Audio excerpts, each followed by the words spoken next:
What do you love doing, but hate succeeding in? Getting fat. It's so much fun on the way there, but being there sucks and I immediately want to leave. Right. Especially once you get back on the healthy train, and for the first 3 weeks ago you have motivation and inspiration, then you hit the wall of okay, this is no longer new and interesting, do I really have to keep doing this the rest of my life? Guess who's sitting on the couch trying to get up and work out? Or you pull through the 3 weeks and onwards, but then you hit 2 months and you're like PFFT, okay, I've done pretty well there, I can cheat a little. Or discipline carries you on past 2 months, but then you get to a year and you're like, phew, what a year that was, maybe a small celebration is deserved.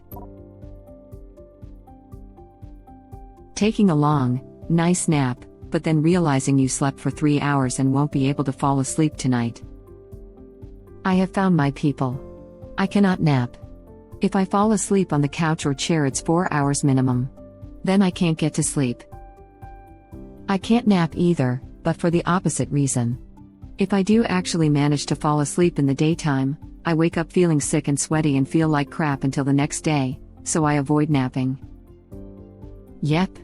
A drowsy mess for the rest of the day if I take a nap. It's awful.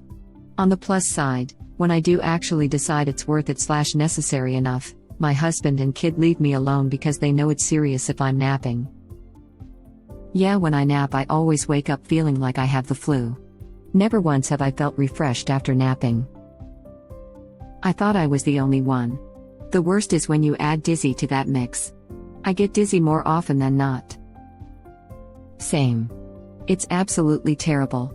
The only time I am ever able to take a nap is when I'm sick, and I don't think it makes me feel any better.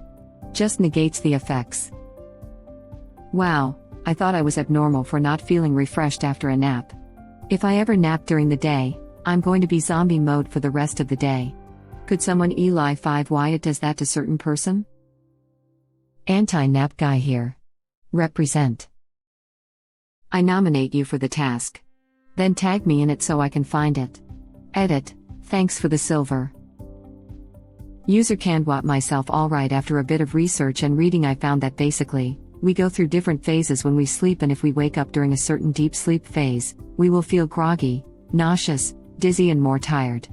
Some people fall easier into and stay longer in deep sleep phases, which increases the chances of waking up from a nap feeling sick/more tired.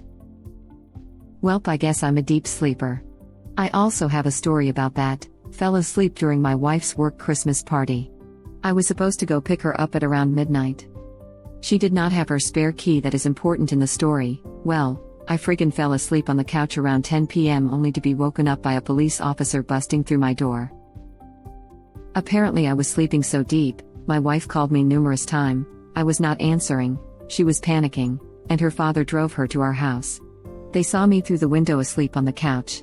They banged on the door, rang the bell, knocked on the window to no avail. I was passed the F out. She told me that she was so scared I had died, suicided myself. She called the 911 and the police and EMT came, busted my door, had a very hard time waking me up, they told me, did a quick health check, everything was fine with me.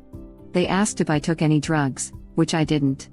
The only thing they could see is that I started the gym pretty intensely about 2 months prior, lost around 30 pounds and my diet was low calorie. Maybe my body was exhausted from the radical change of life I did, without me knowing. Anyhow, that is the story of how I was once woken up by the police busting my door and I did nothing wrong for it to happen. Reddit link. I find that if I'm going to take a nap, 20 minutes is my sweet spot. If I don't set an alarm, then I'll wake up 2 hours later and won't know what year it is. But setting an alarm for a quick power nap usually helps somewhat. I don't have the discipline to actually get up. My alarm will go off and I'll just turn it off and sleep more than feel like crap.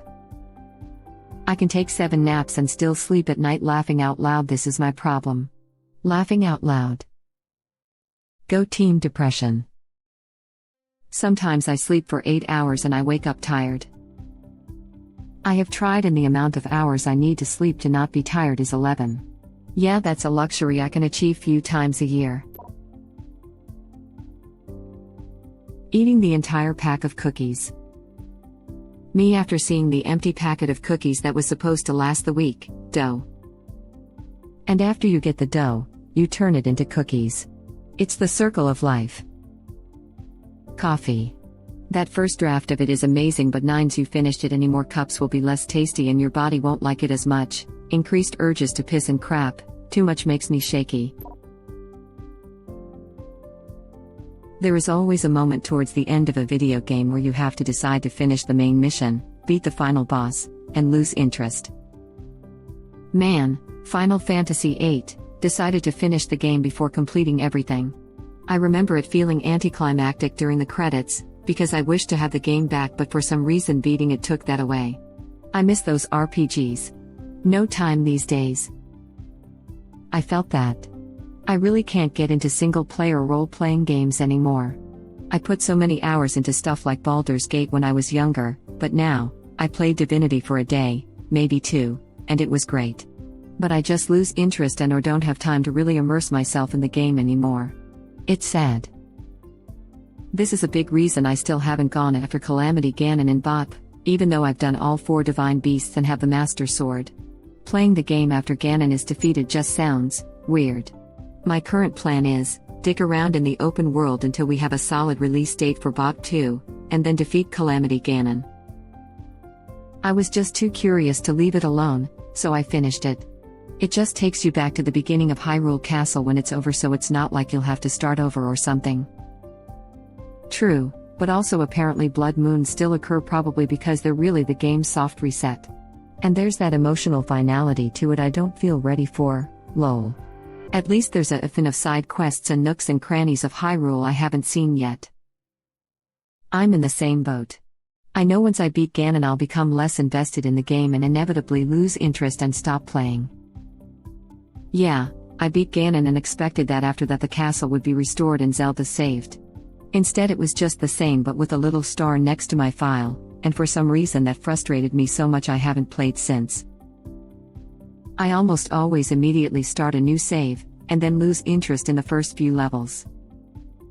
You remember how annoying some of the early parts were, and how much cool gear, skills, and access to different areas you don't have.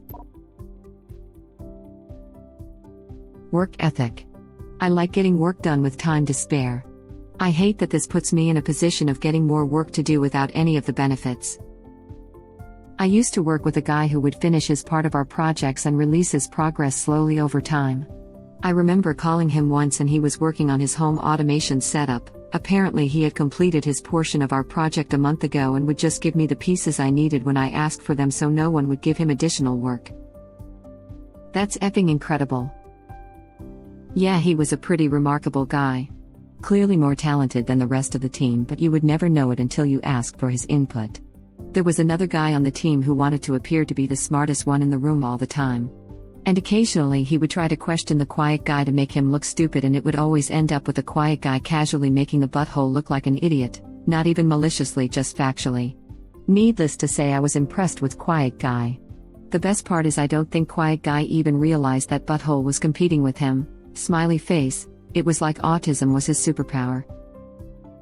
It has been my experience that the quiet ones know their crap and the loud ones just like to fill the air to make it seem like they know their crap. The loud guy knew his crap, it's just that he was completely outclassed. I caught up with quiet guy a year or so after he left our team, and it turns out he had moved into academia and was teaching classes on computer science. Edit, just to give a more complete picture.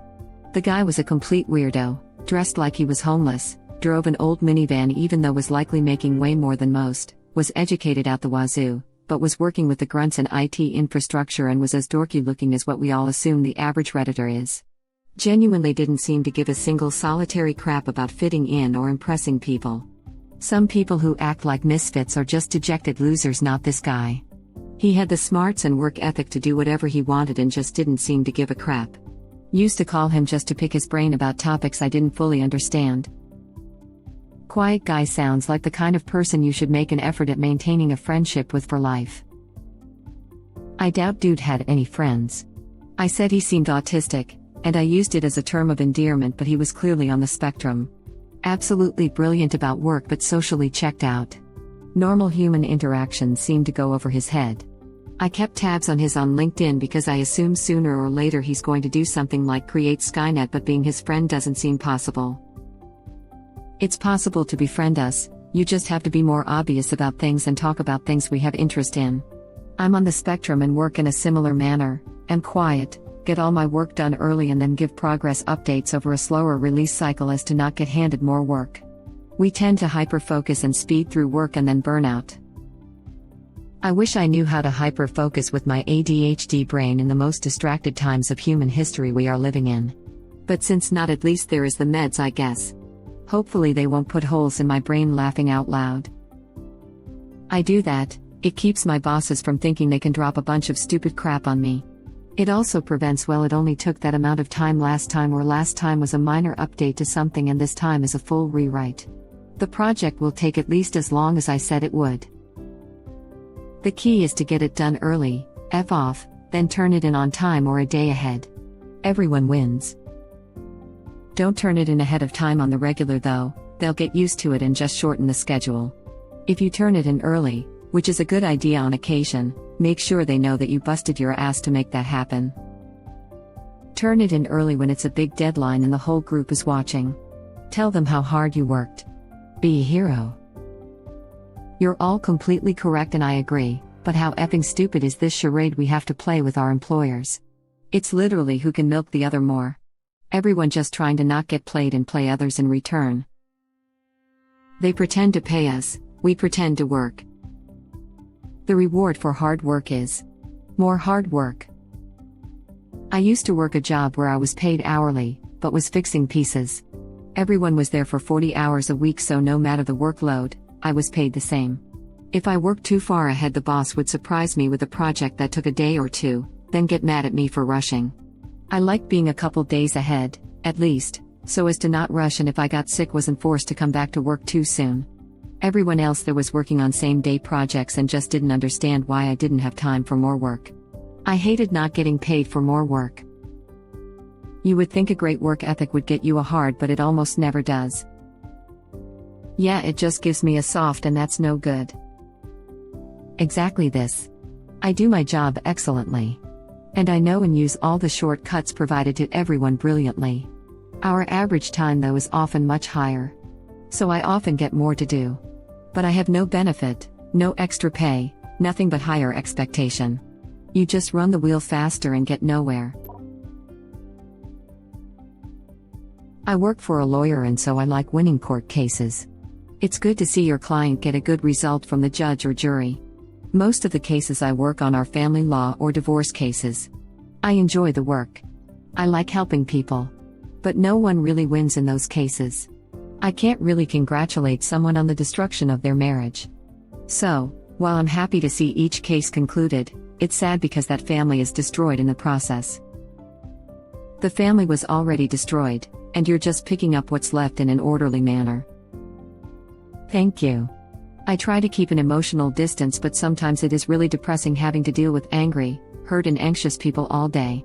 My next job is going to be someplace where only happy people visit. A good lawyer and team can make a big difference. When I was getting a divorce, I wanted to hurt my husband for having an affair, lying and leaving. The lawyer counseled me to take a step back on that, and to just get it done quickly and as simply as possible. That was totally the right thing to do. You are helping people make the best out of a bad situation. In short, a force for good. Trunner is right, a divorce is just the formalization of a failed marriage. It did fail kind before that. I am proud of my divorce. I finally put value in myself to get the courage to leave an abusive relationship. I'm proud of you too. Those are the good ones. If there is such a thing. I have a couple of clients that I have been privileged to see grow from frightened, hurt and destroyed into the most capable and confident women I know. I always remember the quote from Marriage Story, criminal lawyers see bad people at their best. Divorce lawyers see good people at their worst. You must have seen some pretty low stuff from your clients over the years. I'm a criminal defense attorney and I don't recall seeing their best. TBF, at their best is a highly relative term. Criminal defense attorney as well, and I was thinking the exact same thing. If they are being charged with a crime, they certainly are not at their best, and not all criminals are bad people. I think what they mean is that people are usually on their best behavior when they're trying to stay out of prison, but I could be wrong. Thank you for watching. Please subscribe to be the first to know about Red Rabbit Reader's new videos. If you like our videos, please like them on YouTube and share them with your friends. We welcome your comments below. Press to start another of our videos.